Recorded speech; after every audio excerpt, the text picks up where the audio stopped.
पढ़ना चाहता हूँ, मेरी बहुत इच्छा है, मेरी पढ़ाई नहीं छूटना चाहिए। उस माँ ने उसकी जितनी खेती की सब बेच दी संतों। क्या किया?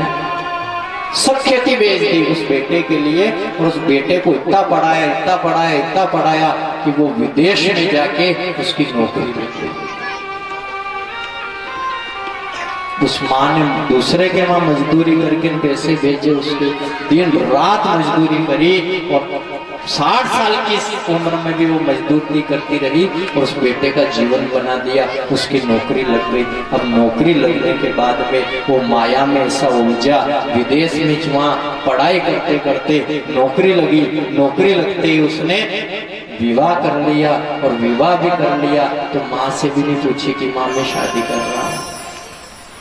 शादी भी कर ली, काम सब चल रहा है।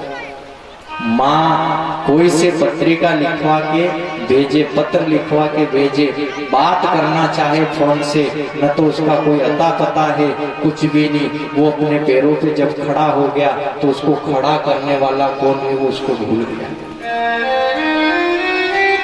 माँ रो रही, गांव वालों से कहती है मेरे बेटे का कहीं पता लग जाए ना तो तुम कहीं से भी एक बार मेरे बेटे से मिलना हो जाए, क्योंकि अब मेरा भरोसा कम लग रहा है, न जाने मेरी कब सांस टूट जाएगी।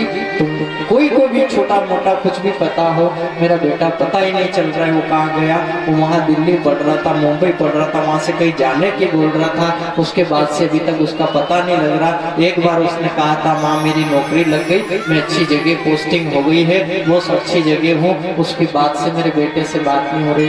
माँ को न तो उसका धन चाहिए, न उसके पैसे चाहिए, खाली माँ तो बस एक बार अपने बेटे को देखना चाहती है, एक सूरत देखना चाहती है। पर वो बेटा माँ को भूल गया।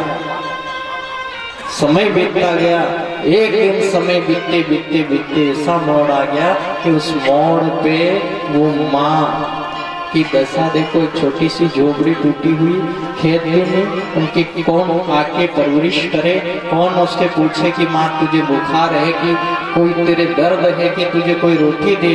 वो ऐसी उम्र में क्या तो रोटी बनाए और कैसे शरीर से पानी पीना तक दुश्वार हो गया। एक फाटी सी गोदड़ी है, ओढ़ने का कोई ठिकाना नहीं है, पड़ी है बेचारी, उसकी कोई सुध नहीं ले रहा है। छोरे ने मकान बना लिया है, उसको यही पता नहीं कि ये मकान कहीं से बना है। और एक दिन ऐसा हो गया संतों, योग संजोग ऐसा था। उस कथा में ये कहा गया कि उसकी माँ की एक आंख तक नहीं रही थी। क्या नहीं रही? जब पढ़ाई उसकी चल रही थी, खेती बेचने के बाद भी कुछ बंदोबस्त नहीं हो सका ना, तो उस माँ ने ऑपरेशन करवा के डॉक्टर को अपनी आंख तक बेच दी थी। एक आंख रह गई थी उसकी, वो जानती थी एक आंख रह जाएगी तो भी नहीं। और संजोग देखना काय के लिए उसने ऐसा किया था। तो उसने एक दिन आखिरी समय जब आया तो उससे गांव वाले आए और उन्होंने की क्यों रे तूने सब बेच दिया, खेती बेच दी, कोई पालन पोषण। तो उसने की कि देख तूने आँख क्यों बेच दी? उसने कहा देख मेरे बेटे के लिए मैंने कहा था कि मैं आँख बेच रही हूँ, इससे पैसे आएंगे, पर मैंने आँख इसलिए बेची है कि मेरे बेटे की आँख में तकलीफ होगी। तो डॉक्टर ने कहा था मैं पता भी नहीं चलने दूंगा, तेरी आंख निकाल दे, मैं तेरे बेटे की आंख वो सही कर दूंगा। तो मेरी आंख के लिए मेरे बेटे का संसार जगत को वो देख सके, मेरा तो जाने का समय ही चली जाऊंगी, पर उसको हाल जीना है। बेटे को हाल ये सुध नहीं है, वो पड़ी है, बीमार है, कोई सुध लेने वाला नहीं। गाँव के लोग आए तो कौन कहाँ तक रक्षा करे बताओ, कहाँ तक वो साथ दे देवे। समय निकला और वास्तव में ऐसा योग रहा। तो पत्रिका बार बार मिलने की कोशिश, बार बार गांव से पूछती फिरी, दिमाग खराब हो गया, उसको पागल जैसी हो गई, पड़ी रही। और समय एक आया जो मर गया। और वो बेटा आया बहुत समय के बाद होश में गिरी। ईमानदारी से कहना, लोग क्या उस बेटे का स्वागत करें? भले वो सांप बन के आ गया, बहुत बड़ी गाड़ी लेके आ गया, और गांव में जब वो घुसा और उसको याद आई ये मेरा गांव है, इस गांव में मेरी माँ है, तो माँ के पास में गया तो माँ की तो झोपड़ी भी नहीं, माँ क्या कहा, क्यों, ये मेरा गांव है। लोगों ने कहा कि गांव नहीं है तेरा, तो यहाँ से चला जा, तेरा धन होना तो उस धन के वहां रहना, तेरे धन में रहना, महल बनाना, कांच का महल बना लेना। उसने कि नहीं नहीं भैया ऐसा मत करो, आप, मेरी माँ रहती थी यहाँ की, तुझे अब याद आ रही माँ की, अब 10 साल में तो अब माँ को देखने आया, 10 साल में आज। तो कोने जब मुझसे ऐसी बात कही कि नहीं बताओ, तुमने कि 2 साल हो गए तेरी माँ को गए, 2 साल हो गए, कितने पूछती फिरी बेचारी, रोती फिरी, रोज पूछती थी मेरे बेटे की कोई खबर बताओ, खबर बताओ, कोई बेटे की खबर, तेरा तो पता ही नहीं, तो कहां से पता देते तेरा। देखो वो गया ना जैसे ही, तो झोपड़ी जो थोड़ी बहुत बच गई थी उसकी, वो झोपड़ी में जाके देखा तो उसमें सब तरह के देखे, उसमें एक पत्रिका भी ऐसी लिखी हुई थी कि बेटा मेरा जीवन पूरा हो गया, मैंने किसी भी रूप से जैसा भी तेरा पालन पोषण किया, लेकिन कुछ भी और कमी रह गई हो, मैंने अपना सब कुछ तेरे नाम कर दिया। उसके पास में मंगल सूत्र तो ठीक, पर संसार जगत की कोई एक व्यक्ति उस माँ ने नहीं रखी कि बेटे के लिए सब अर्पण कर दिया। और आखिरी में उस पत्र के अंदर माँ ने लिखा था कि बेटा मैं जा रही हूँ, तू पूरी जिंदगी में कभी कभी मुझसे एक आंख वाली कहता था, पर मेरी एक आंख क्यों हुई, क्योंकि बाल अवस्था में तेरे आंख पे लग गई थी, और तेरी आंख को अच्छा करने के लिए मेरी आंख निकाल के तेरे लगा दी थी, उससे तू संसार को देख सके। जब ये बात उसको पता चली तो उसी शाल में वो छोटी गोदड़ी में मुंह रख के इतना रोया, और उसका रोज कोई सुनने वाला नहीं था, क्योंकि दिन तो उसके भी आने वाले थे।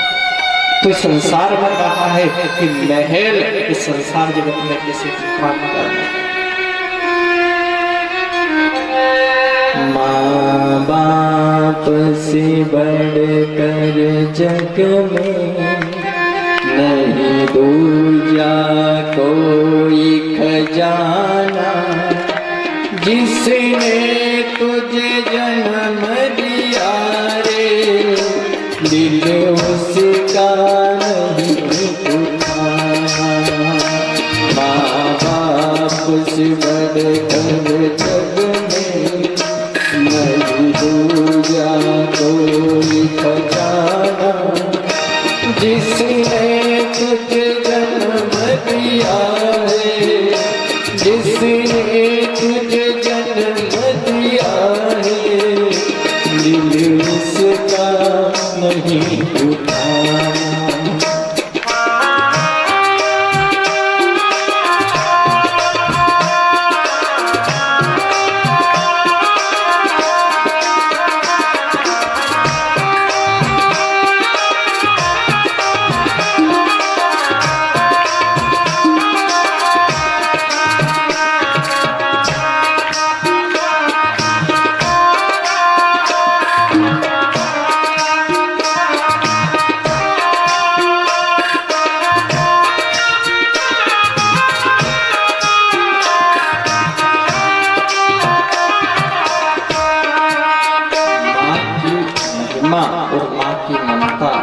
संसार में सबसे सर्वोपरि रही, और माँ का स्वरूप किसका है, ये तुलसी माँ है। और इस माँ की रक्षा ऐसी रही, माँ पतिव्रता धर्म का पालन, जिसने अपने जीवन काल में अपनी मर्यादा छोड़ दी और केवल धन के लिए बेटी को सही शिक्षा नहीं दी, जिस माँ ने, जिस पिता ने, जो माँ बाप संसार जगत में एक संतान के लिए जो उचित शिक्षा नहीं मिले, तो इस प्रकार का कृत्य होता है। कैसा होता है? इसलिए जो भी कहा है कि शिक्षा पढ़ाने के लिए संतान को भेजा है, पर संस्कार, शिक्षा के साथ में संस्कार जरूरी है। खाली आपको ABCD अगर बच्चे को आ गई तो आप ये मत समझ जाना कि अपना छोरा बहुत पढ़ लिया, उसके अंदर अगर संस्कार नहीं आए, बोलने का तरीका नहीं है, आपके प्रति उसकी झुकने की भावना नहीं है, बड़ों से बोलने की उसको कदर नहीं है, तो उसका MBBS किसी काम का नहीं है। उसकी शिक्षा कोई काम की नहीं है, बिना पढ़ा लिखा इंसान भी उससे बड़ा है, समझ लेना। तो उस बेटी को तो उसने शिक्षा दी थी, सीता को भी ऐसी अच्छी शिक्षा मिली, पार्वती को भी मिली।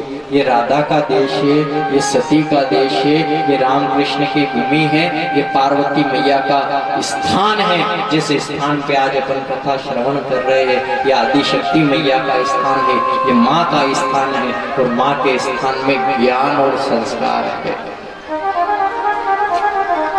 कैसी शक्ति काम करी। आज उसने सोचा कि ये बेटी किसकी हो सकती है जिसने रक्षा करी है, इतनी भयंकर सब प्रकार के अस्त्र चलाए, ये नहीं मरी। कौन है ये? उसने कहा धर्म की बेटी है। किसकी? संस्कार है इसके अंदर। तो संस्कार जिस बेटी के अंदर रहे, उसने शंखचूर्ण की रक्षा करी। एक दिन भगवान नारायण ने छल से तुलसी का सतीत्व भंग कर दिया। क्या किया? देखो, उसको मारना था तो भगवान ने क्या किया? उसका सतीत्व भंग कर दिया। किसका सतीत्व भंग नहीं होगा तो ये आता ही नहीं मरेगा। तो ईश्वर देखो, गलत व्यक्ति को तो रहने नहीं देंगे, उसके लिए कुछ भी करना पड़ा। भगवान श्रापित हो गए, इसके लिए श्राप लग गया, भगवान को दुखी होना पड़ गया, पर उसको फिर धरती पे नहीं रहने दिया। तुलसी के पास में भगवान ने शंखचूर्ण का रूप धारण किया और तुलसी के पास में गए, तुलसी का सतीत्व भंग कर दिया। और इधर भगवान नारायण का इशारा हुआ और युद्ध क्षेत्र में शिव जी ने अपना त्रिशूल छोड़ा, शंखचूर्ण का वध हो गया। शंखचूर्ण मृत्यु को प्राप्त हो गया, धराशायी हो गया। ये बात तुलसी को पता नहीं। तुलसी के साथ में जब नारायण ने उनका सतीत्व भंग किया, उसी समय तुलसी को संकेत हो गया और तुलसी ने कहा कि तुम कौन हो जिसने मेरा सतीत्व भंग किया? भगवान अपने असली रूप नारायण रूप में आए। तो उसने कहा तुमको थोड़ी सी लज्जा नहीं आई? तुम भगवान होकर, नारायण होकर तुमने मेरा सतीत्व नष्ट किया है। जाओ, मैं तुम्हें श्राप देती हूँ, तुम पत्थर बन जाओ। क्या बन जाओ? पत्थर बन जाओ। उसी समय भगवान पत्थर की मूर्ति बन गए। अच्छा, आज पत्थर ही को पूज रहे, बताओ। भगवान भोलेनाथ तुलसी